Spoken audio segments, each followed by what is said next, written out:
Hello दोस्तों, आज मैं आपको सुनाने जा रहा हूँ पंडित जी की महानता की कहानी। एक नगर में एक पंडित जी रहते थे। पंडित जी का स्वभाव बहुत ही सरल था और उनको किसी भी चीज़ का लालच नहीं था। एक बार पंडित जी सुबह बच्चों को पढ़ाने जा रहे थे तो उनकी पत्नी बोली, शाम को खाने के लिए बस एक मुट्ठी चावल है और कुछ नहीं। पंडित जी बिना कुछ बोले ही निकल दिए। पंडित जी जब शाम को घर वापस आए तो उनकी पत्नी ने उनको खाना खाने को दिया। इस पर पंडित जी बोले, यह साग तो बहुत ही अच्छा है, तुमने कहाँ से लाया? इस पर उनकी पत्नी बोली, आज सुबह जब मैंने आपसे पूछा कि घर में बस एक मुट्ठी चावल है, तब आपने इमली की पेड़ की तरफ जब देखा तभी मैं समझ गई थी और मैंने इमली का साग बनाया। इस पर पंडित जी ने कहा, अब तो हमको भोजन की कोई चिंता करने की ज़रूरत ही नहीं है।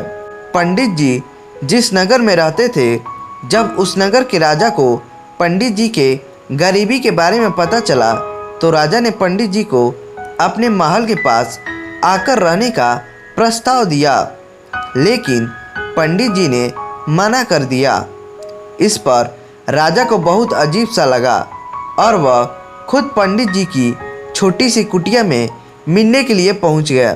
राजा जब पंडित जी की कुटिया में पहुंचा तो थोड़ी देर बात करने के बाद पूछा, पंडित जी आपको कोई तकलीफ़ तो नहीं है? इस पर पंडित जी ने बोला, यह बात तो आप हमारी पत्नी से पूछ लीजिए।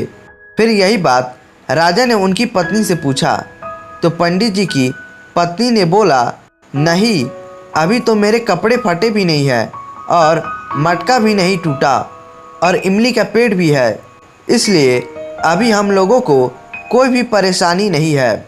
हम दोनों लोग बहुत ही कम चीज़ों में ही बहुत खुश रहते हैं। यह बात सुनकर राजा बहुत ही खुश हुआ और उन दोनों को प्रणाम करके अपने राज्य वापस चला गया।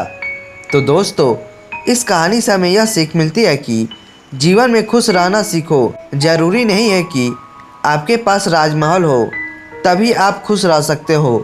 तो दोस्तों, आशा करते हैं यह कहानी आपको पसंद आई होगी, तो आप इसे लाइक करें और हमारे चैनल को सब्सक्राइब करें। धन्यवाद।